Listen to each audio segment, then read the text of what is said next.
We go now to the Democratic governor of Pennsylvania, Josh Shapiro. He joins us this morning from Abington, Pennsylvania. And Governor, thank you for sticking with us. We've been having some transmission technical issues, so hopefully we don't get interrupted. I'll get straight Good. to it. I look forward to the conversation. I'll get straight to it, Governor. You have been outspoken against the rising and troubling anti-Semitism in this country. I know the FBI director said just a few days ago that federal law enforcement is concerned about lone actors targeting gatherings ahead of the start of Passover, which starts tomorrow. Are there known threats in your state? Well, there's not known threats right now, and I can tell you the Pennsylvania State Police, working in coordination with our federal and local partners, are all over this, and will let folks know in communities if there are specific threats. But we continue to work closely with law enforcement and community leaders to do everything we can to take down the temperature, to address the rise in anti-Semitism, Islamophobia, other forms of hate. There should be no place for that here in Pennsylvania. Of course, Pennsylvania founded on the vision of William Penn, a place that would be a place of tolerance and welcome and peace, a place where people could come together and practice their faith, whatever their faith is. We have a special relationship with that here in this Commonwealth, where we respect all, no matter what you look like, where you come from, who you love, or who you choose to pray to. And we're going to continue to do everything we can to make sure everyone feels protected in this Commonwealth. Well, there should be no place for it anywhere in America, and I know you agree with that. But let me get to the politics of the moment. President Biden won the state of Pennsylvania in 2020 narrowly. He spent a lot of time in your state this past week. We've seen in our polling, his approval rating among young voters aged 18 to 29 has dropped 12 points since February, from 55% to 43% today. How does the president get that back? I think the president gets it back by doing exactly what he's doing, showing up, talking about his record, addressing things like climate change, which are incredibly important issues for young voters, along with many others, obviously.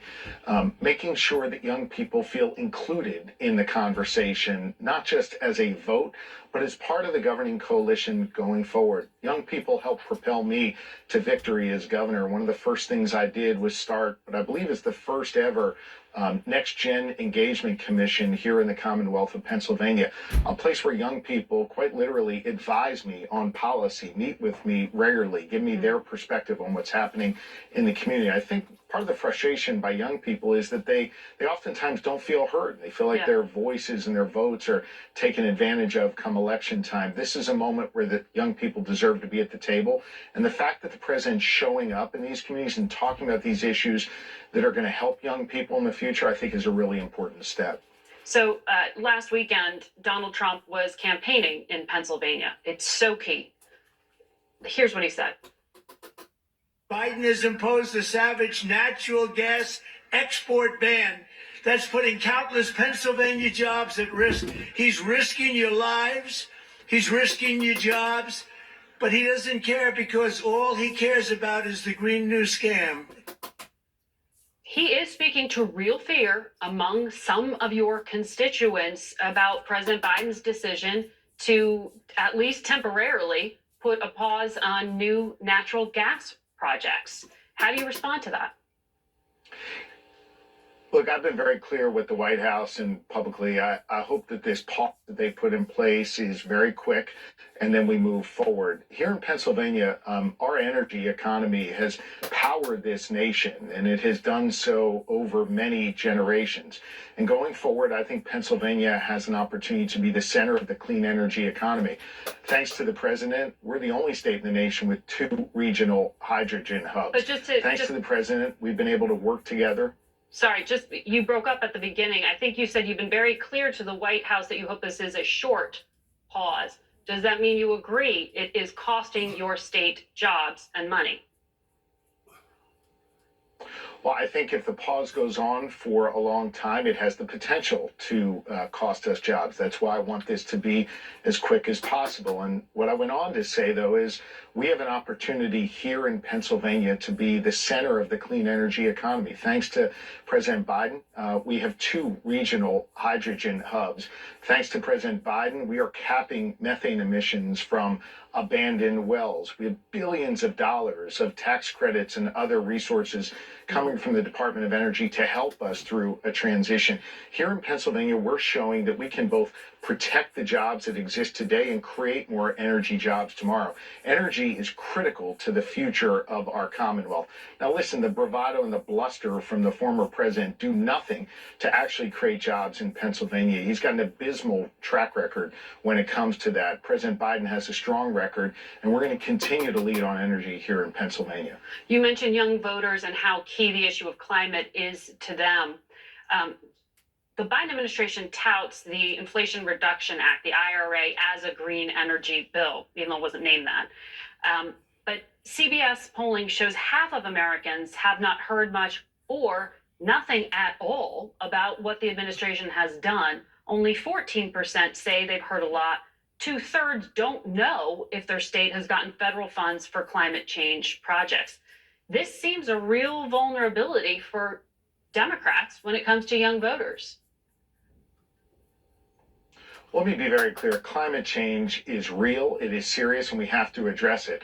And Joe Biden understands that. Donald Trump has made fun of climate change and denies its existence. So there's a clear contrast in this race because of the federal dollars that have flowed to Pennsylvania. As I mentioned a moment ago, we are positioned to get two regional hydrogen hubs that are going to help us combat climate change. We're addressing all kinds of infrastructure needs here in this Commonwealth, from repairing roads and bridges to making sure people are connected to the internet, to making sure families in Esplin, which is a predominantly minority community in Pittsburgh, no longer need to drink water out of the lines that contain lead, thanks to Joe Biden cleaning that up. So when it comes to infrastructure investments, when it comes to the kind of investments that are going to help spur on a clean energy economy, President Biden has been there. Now, we have to make that case, and we've got to make sure folks understand that and hear that. That's why you run a campaign. That's why you'll see stark differences when it comes to combating climate change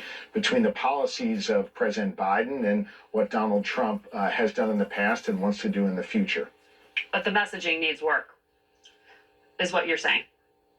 Well, I think the case needs to be made. There's a wonderful track record. There's a wonderful body of work. They need to make that case, and I'll be helping make that case alongside the president. I want to ask about something that has been really damaging your state, and that is drug addiction.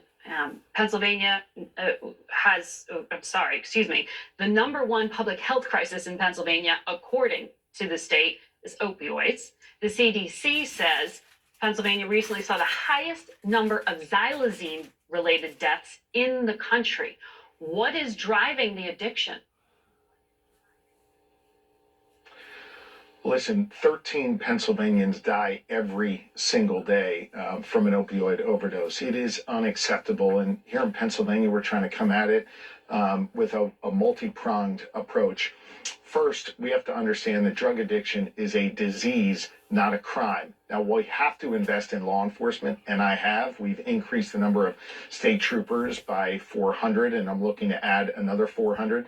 As Attorney General, I arrested over 8,000 drug dealers. So we're not going soft on those who are peddling these poisons in our community. But we also have to make sure the treatment is available. As Attorney General, I led a national coalition that ended up holding those drug companies accountable. The very people that brought this crisis into our communities and brought $2 billion back to Pennsylvania for treatment. This is really critical stuff, and it's going to require a multi-pronged approach. I'm sorry I have to interrupt you. We have to leave it there, Governor. Thank you. We'll be back. So, how long have you lived here? Over 40.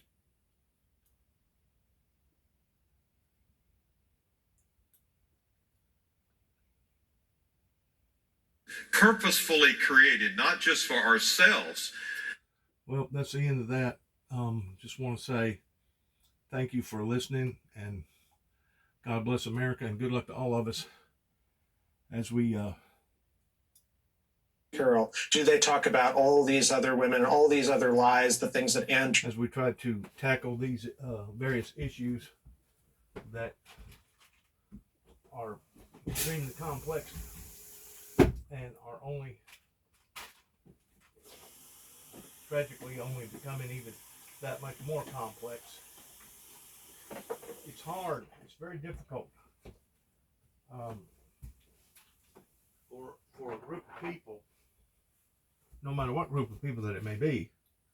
It's very hard for them to make up for lost time.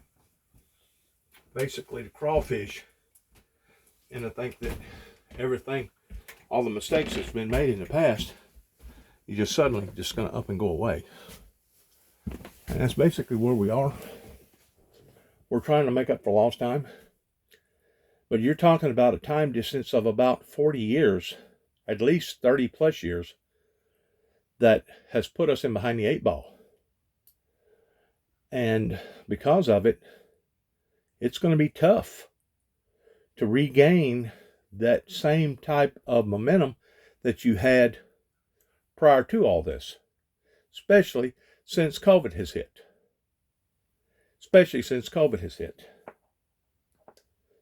Andrew.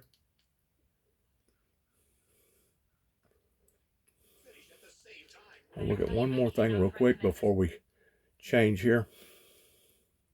Before we go off air. And demonstrators, but as we've been noticing over the past several days, the numbers will continue to swell as the day goes on, and this is probably the closest vantage point we'll get for the remainder of the day, as the NYPD is about to move the press across the street. So that sort of indicates to us they're expecting a large crowd out here today. Back over to you. All right, CB, thank you. While we keep your picture up, I want to point out to our folks at home, you've got the Palestinian flag on the right, and see the blue and white balloons?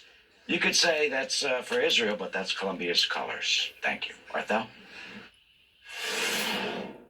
We've seen basically no concrete actions to get the really harmful rhetoric calling for the genocide of Jews. Colombia is supposed to be a global center of education and free speech and morality, but it's such an obvious deviance from that. You think the university's doing enough? I do not. The thought of being here for another month is already sickening enough. I don't even want to go to my own graduation anymore, to be honest with you. Jewish students are fearing for their safety on campus since the protests began. Excuse me, and many of them feel the university is not doing enough to protect them. Now, 2 months before the protests, some students had sued Columbia University, alleging, quote, particularly severe and pervasive anti-Semitism on campus. Our next guest is one of those plaintiffs. Aaron McNulty, Columbia University student, joins us now. Aaron, I want to start here. How does campus feel these days? First of all, thank you for having me. I think that you can just see a few videos and see how tense it is, how disturbing it is, how unsafe it is, truly. And now I understand that Yale students have joined the anti-Israel protesters in what they're calling solidarity. What do you make of this? I think that this is not just a failure of academia. I think that it's a betrayal of democracy, of morals, and of American values. I think that this is what happens when you have an organization such as SJP around the country, and when students are allowed to do whatever they want and barely get a slap on the wrist for doing it. What's SJP? SJP is Students Justice for Palestine. There's also JVP, and that is Jewish Voices for Peace. Those clubs were suspended by Columbia a couple months ago. So, Aaron, expression and varied thinking is part of the university experience. What would you say makes these protests different?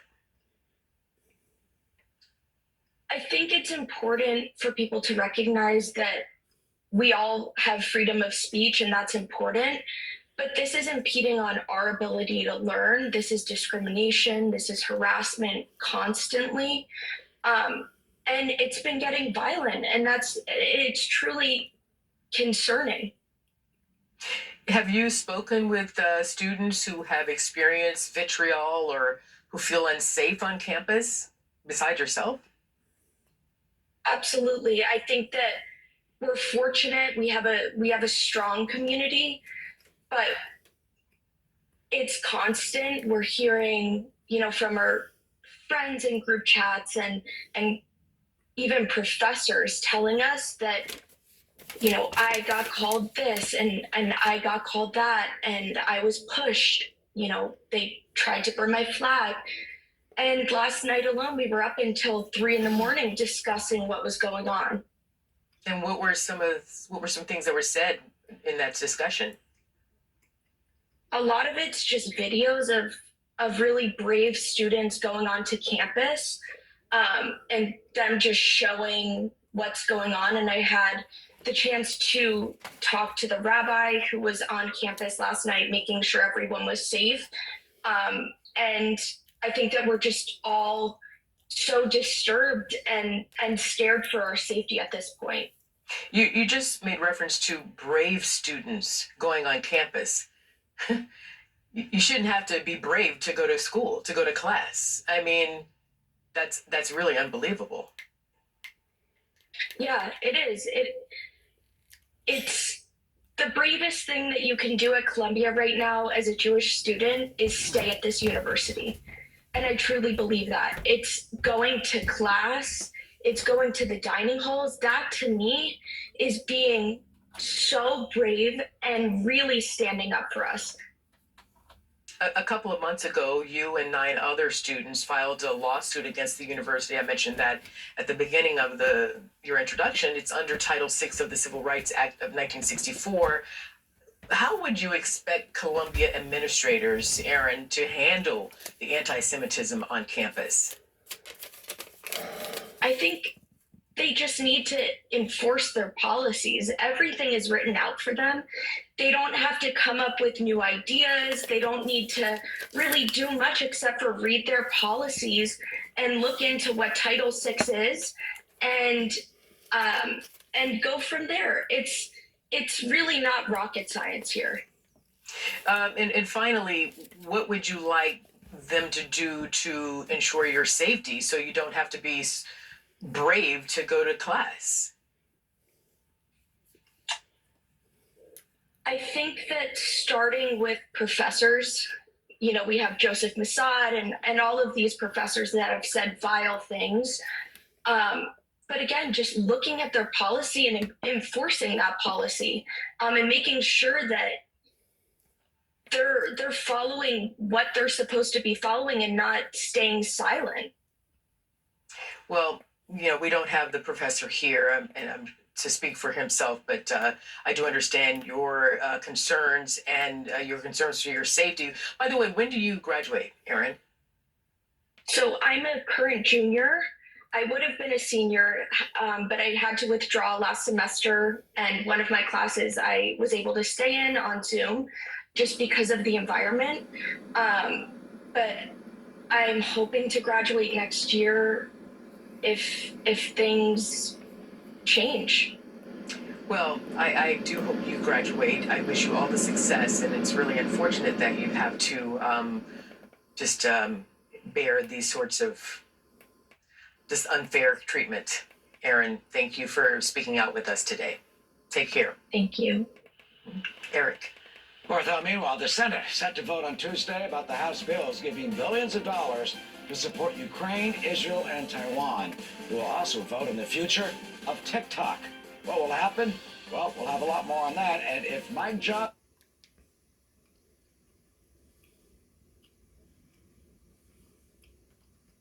For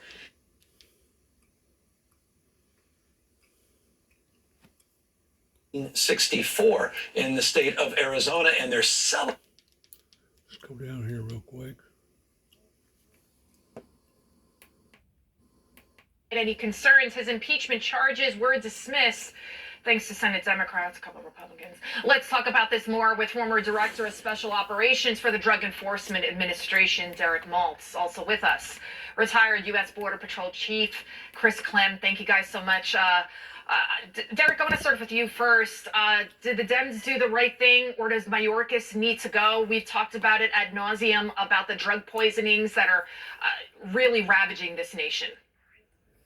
Well, he definitely needs to go, Lydia. So the current administration reversed all the effective policies of the last administration, and they have enabled a border invasion of millions from around the world. Criminals, rapists, known terrorists entering our country at record levels. Our kids are being impacted.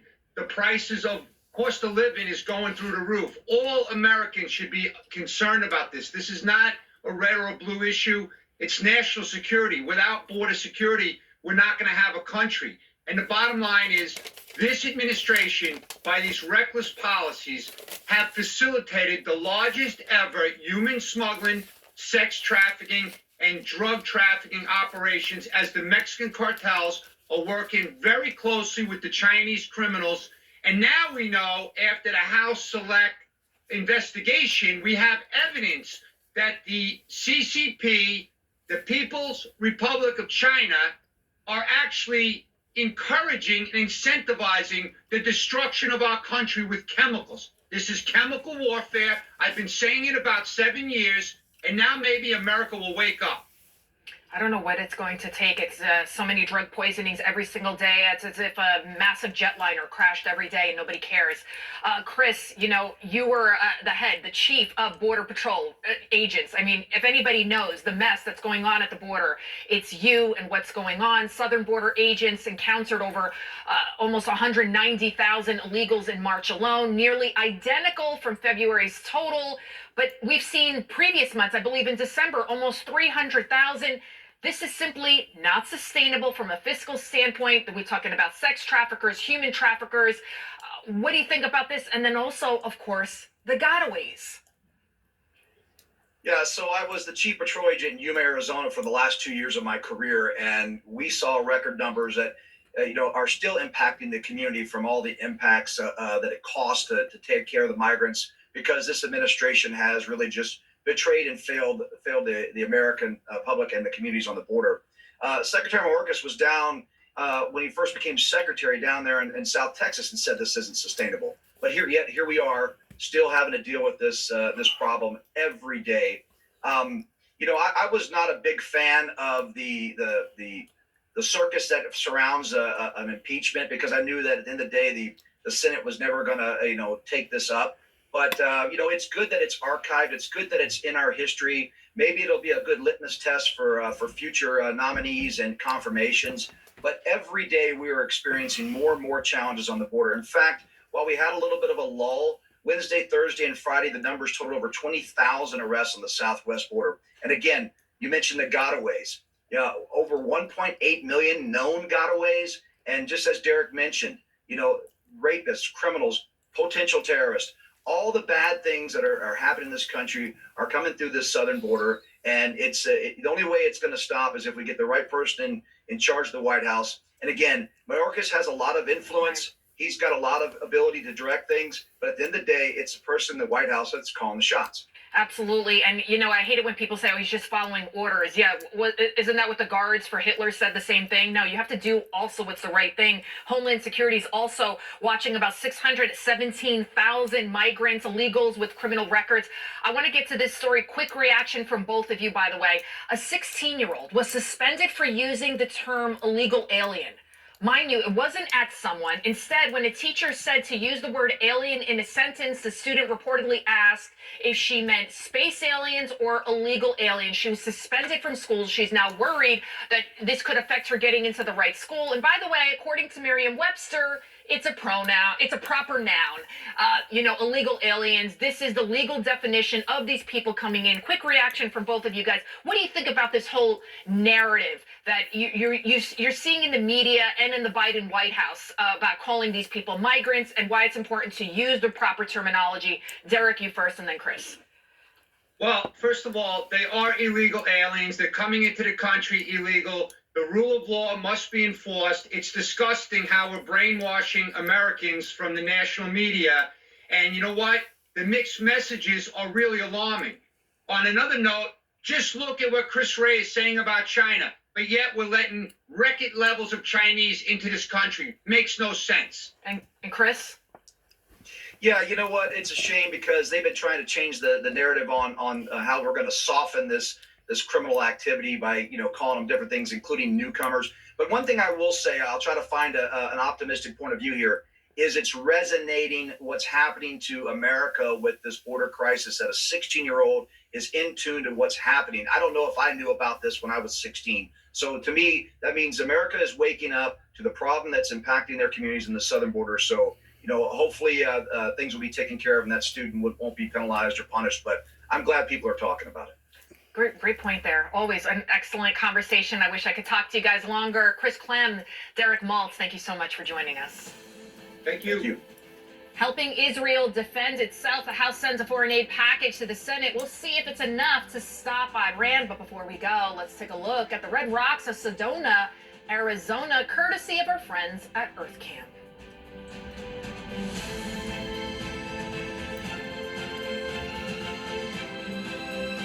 Look, the story's not about me.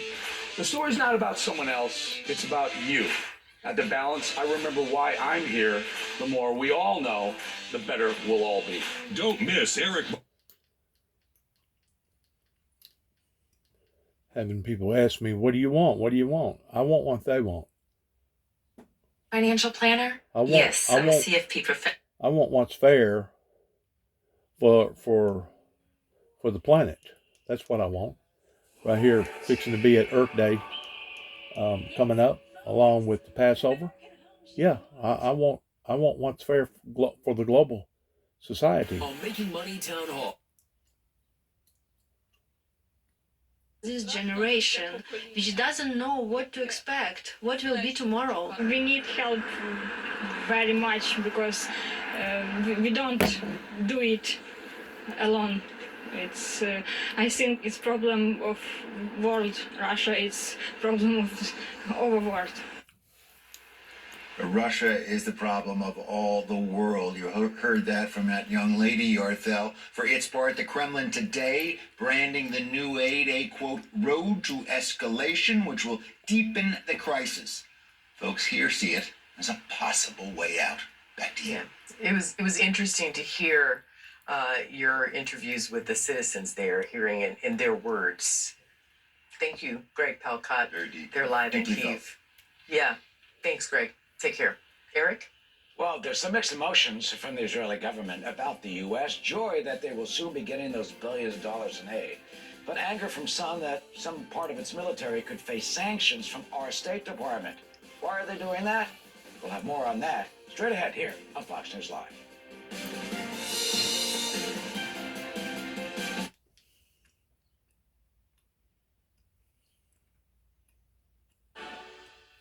Nick Peyton Walsh.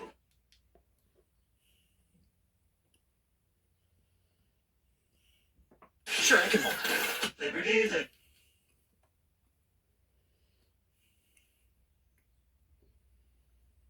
Think of Abu Dhabi. I think most people.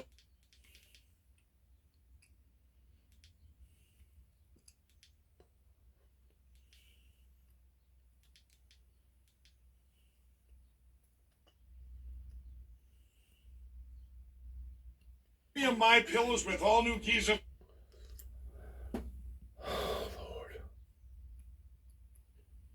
And one theme that's been coming.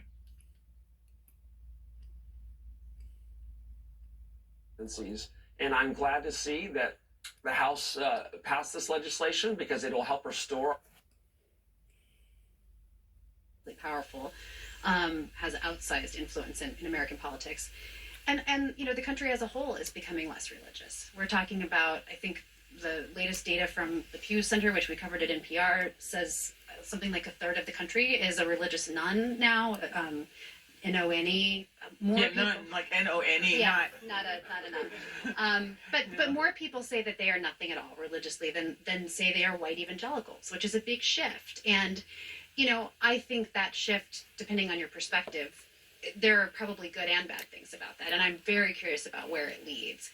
I think one thing we know is that nuns are more progressive than people who are religious on the whole, but they're not as politically engaged. And so I think that raises a big question mark for me. And, as journalists, we don't make a lot of predictions. But say more about that. Say more about what we do know as journalists, about what role that people who identify as white evangelicals, who wouldn't necessarily call themselves evangelicals. They'd just say we're Christians, right? I mean, this is one of the things many times. I mean, there are just certain words that journalists use that sort of annoy me, like gun culture. I don't know anybody with a gun who says I belong to gun culture. No, I have a gun.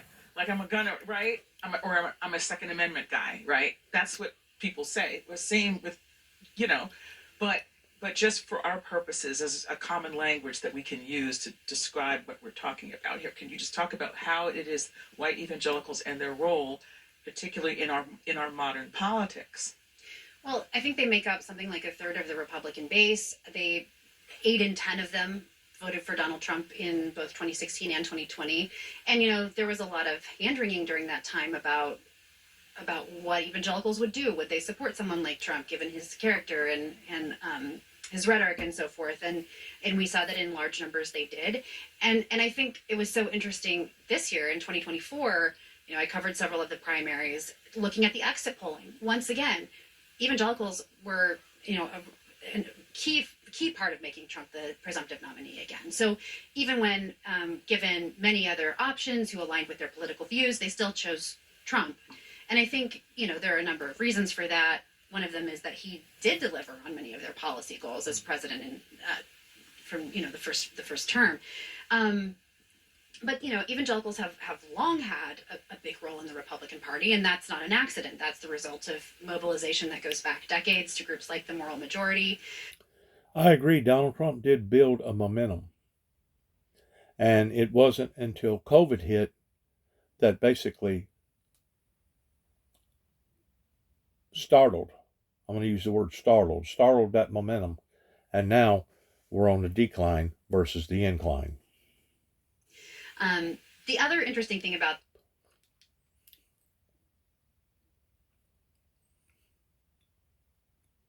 Ukraine kind of feels like you're just stacking up a bunch of money and lighting it on fire.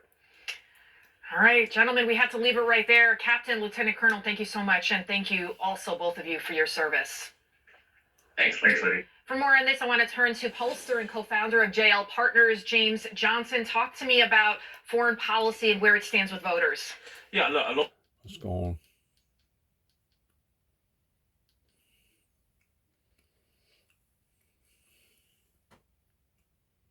Of the beast. As we're just looking into the next critical 7 months of this campaign, what should other Democrats learn from that? How do we approach the right wing and approach the disinformation machine?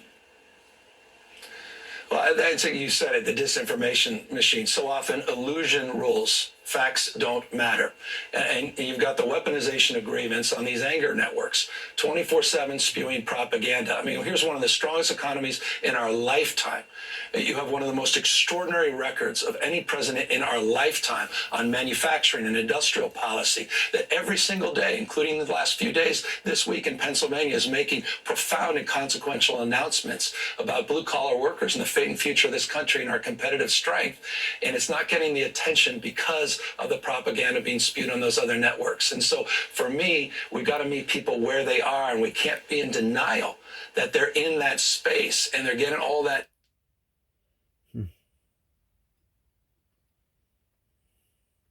Offer them some privileges. They have met 2 presidents and artists from different parts of the world to talk about their experiences.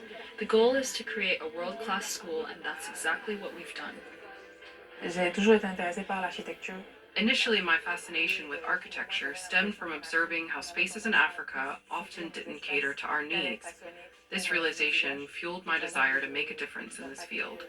The Africa Design School offers us a chance to attain an international diploma. This presents a remarkable opportunity to pursue our studies while maintaining international education standards right here in Benin alongside my family. It's true.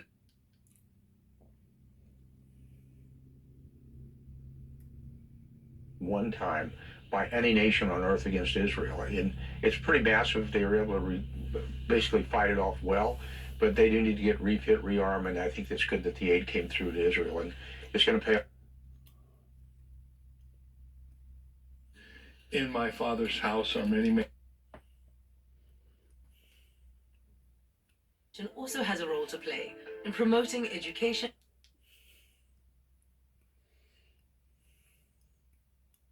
Got in debates around fitness. Look, I'd rather have 80 years behind me than those 88 federal criminal counts in front of me. And so I feel very good about Joe Biden's prospects. My thanks to Governor Gavin Newsom. And coming up, the House passes a massive foreign aid bill. No thanks to Marjorie Taylor Greene. And later, my exclusive conversation with singer and activist John Legend. We're back after a quick break.